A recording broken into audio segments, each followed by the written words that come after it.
Hey everybody, so in today's saga we're going to try to make the air conditioning in my 2008 Volkswagen GTI cool all the time and not when it wants to. So from what I've researched, there is a valve in the compressor that can go bad and cause intermittent cooling. So we're going to go after replacing that valve. I've got a new one. The system's already been discharged, there's no refrigerant in it, so it's safe to open. Here's our AC compressor underneath the car. The valve we're after is right here. This is what the new one looks like. It's held in with a snap ring, but it's got to pull out, obviously. There's not enough room to pull it out. I've seen other people replace this by unbolting the AC compressor, taking off the serpentine belt, unbolting the compressor and dropping it down to get to it. I am going to try to pull the fans out because it's going to hit the fans in the radiator. It looks like the cooling fans will come out, and so we're going to try that route. Okay, so somewhere along here I turned off my microphone and we lost audio.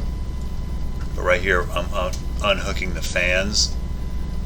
You have to slide this red clip up and then that thing will eventually come off there. It's one of those pain in the butt VW clips. So once the electrical connections are out, there's 4 screws. I believe they're T30s. Pretty much the 4 corners of the fan assembly. Go ahead and get those out. And almost come out of there, but the fan assembly couldn't really force it out of there. I was afraid it might break something. So it looked like the intercooler hose connection over here was in the way, and the easiest thing to get off without getting antifreeze everywhere. So that has like a hair clip, and you can kind of pop that thing out of the way and hold it there, and then you can just pull that hose off. You might get a little bit of oil out of it, as you'll see here. Just not a lot, but some oil might come out, and then the fans will slide kind of out of the car. I wasn't jacked up very far here, so it was a little difficult to kind of get it to turn the corner, but they came out.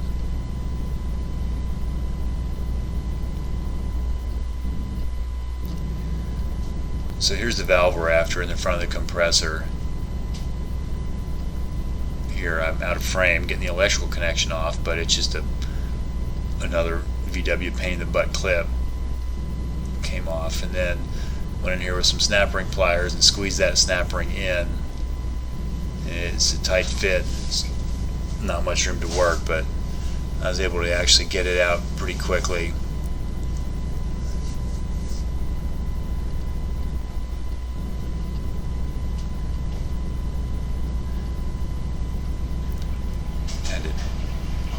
Once I got it popped out of the groove, I used a screwdriver to get it out the rest of the way.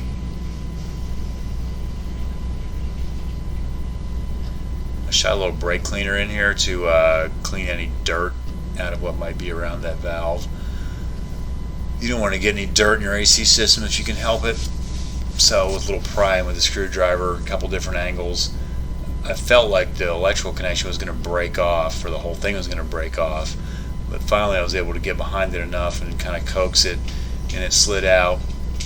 Even though the system had been removed of refrigerant, I guess some had built up, and it kind of pushed a little bit of oil out and a little bit of gas. So here's a comparison of the new valve and the old valve. I did read in the instructions that the new valve may be longer than the old one, but it would still work. So I was convinced it would work, but if you look here, I think this one may actually be stuck, which may have caused part of the problems. Because I think that brass part is what slides in and out and may actually actuate it. I'm not positive, but we'll look at that a little bit later. So it's pretty much the same as the other one. Rubbed a little bit of that oil on there, on the O-rings. Popped it in, and then I got a different set of snap ring pliers, some 45 degree ones. Helped me get it in there without shooting it across the driveway, and it pretty much popped right in. And then there's the electrical connection. And that just snaps right on.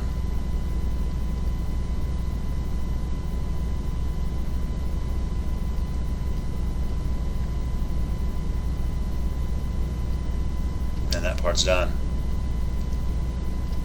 Now we begin reassembly. So down on the fender well are the charge ports. They'll only go on one way. The blue one's the low pressure side, and it's normally the larger line. Once you get it snapped on,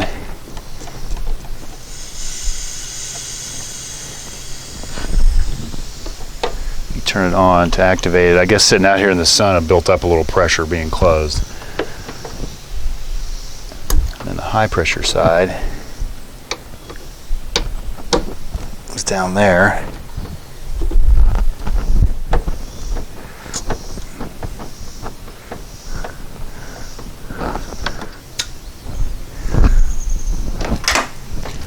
This vacuum pump was a recent Amazon purchase because I needed a new set of R12, R22 gauges. I always kind of wanted a vacuum pump that was a true vacuum pump and not one of those cheap pneumatic ones. So I got this pump and R22 gauges. I already had these R134A gauges. It was pretty cheap. I mean, like $80, I don't remember. It wasn't a lot. It seems to work. So here goes.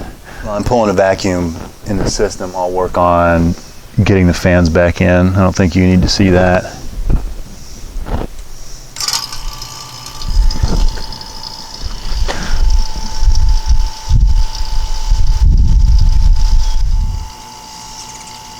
Okay, I've been pulling a vacuum about 40 minutes, 45 minutes, and we're about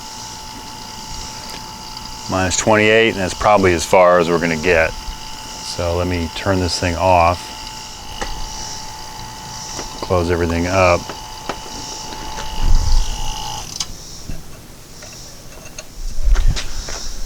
We'll let this sit a little while and make sure it holds. I have no reason to believe it won't, but it's always good practice.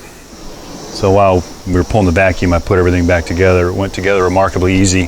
One thing you might want to pick up is one of these Cobalt right angle bit driver kits. I know it's kind of gimmicky, but it has all the torques, etc.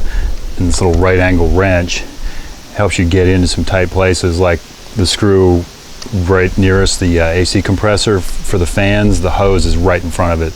That was the only way I was able to get that. Plus, if you work on these cars a lot, it has some of these triple square bits, and they come in really handy sometimes, especially being that short. So this is a bit of a Rube Goldberg setup. So we've held vacuum for 15 minutes. This is my charging setup, and this is a little kind of Rube Goldberg-ish. We need 525 grams. I have a partial can. I don't really know how much is in here. Get everything shut. I have a scale, and I have some hot water in there. It seems to help get the refrigerant out of the can. So we're going to place it in the water on the scale. We will tare it if it wants to tear. Come on. So we're starting with 0. I'll start the car and start adding it, and then we'll count backwards to get our 525 grams.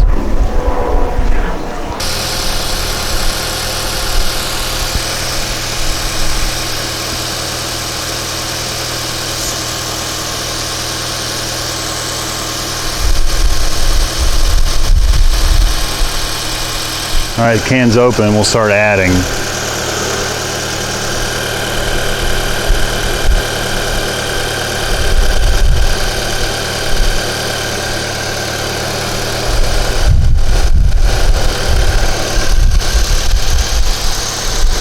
The AC switch is on. The compressor is not really going to do too much until it gets enough pressure built up.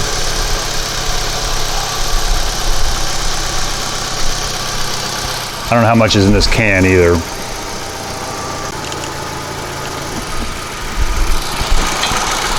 So we put in 115 grams, pretty much emptied that can.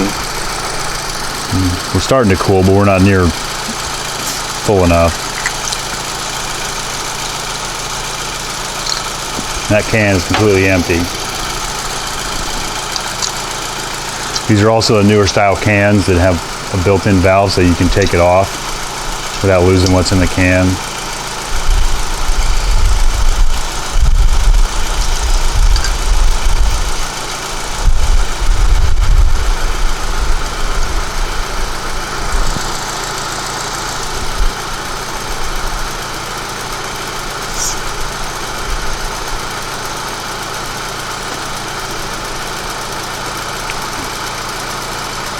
I put some more hot water in there. That just helps push it out of the can better. So let's tear this one. So we're 115, we need 410 grams. This should go in pretty quick. You want to just ease open the low side valve and it'll start taking it.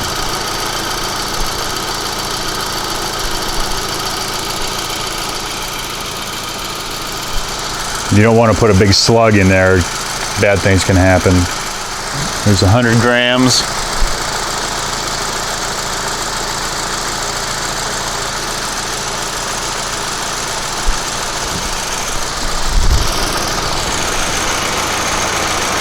Should be able to feel the low side line down here as you start to get cool, which it is. Need 410. These cans are 340, so I'm going to empty that can and start another one, looks like.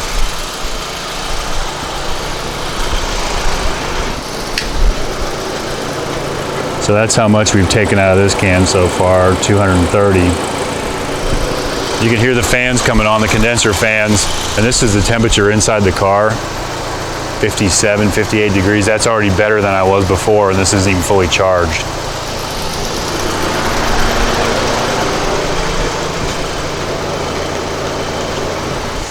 You can shake the can periodically. The can's getting cold, so it's discharging, and it also makes the water cold. So sometimes to get all the refrigerant, I'll need to go replace that water and put more hot water in there. Yeah, that low side line is like ice cold now. So we have definitely made an improvement. The compressor actually just cycled off. It hasn't done that in ages.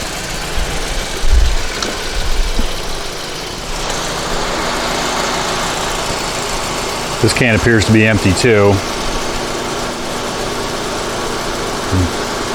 Based on the weights, we need 85 grams out of the next can. Yeah, that's definitely empty.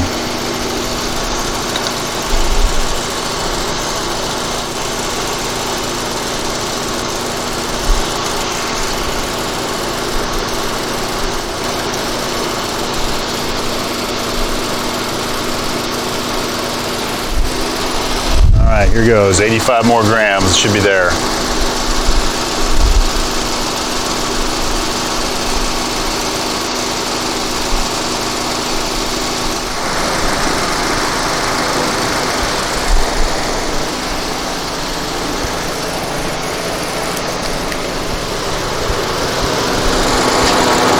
Placard calls for 525 plus or minus 25.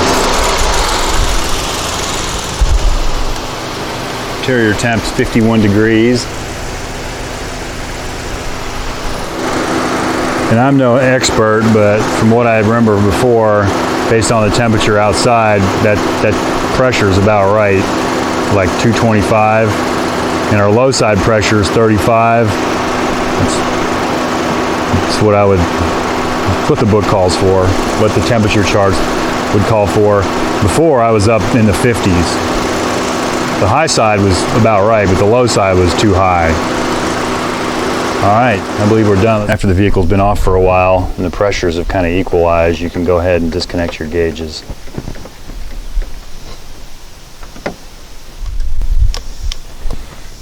And don't forget to put your caps back on.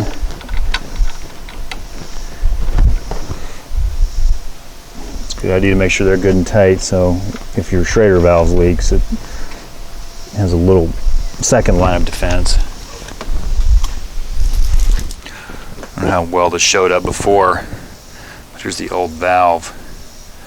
You can see that hole's partially exposed, so I think this portion of the valve moves in and out, because on the new one you can see that entire hole, and I can actually pry it out a little bit right there. So I'd say there was something definitely wrong there. So I'm just back from a short drive.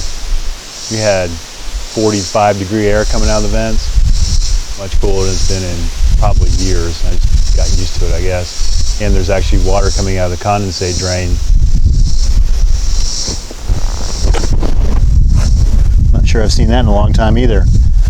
So it was cooling before, just wasn't cooling effectively. It wasn't even cooling the coil below the dew point. So anyway, thanks for watching, subscribing, and we'll see you next time.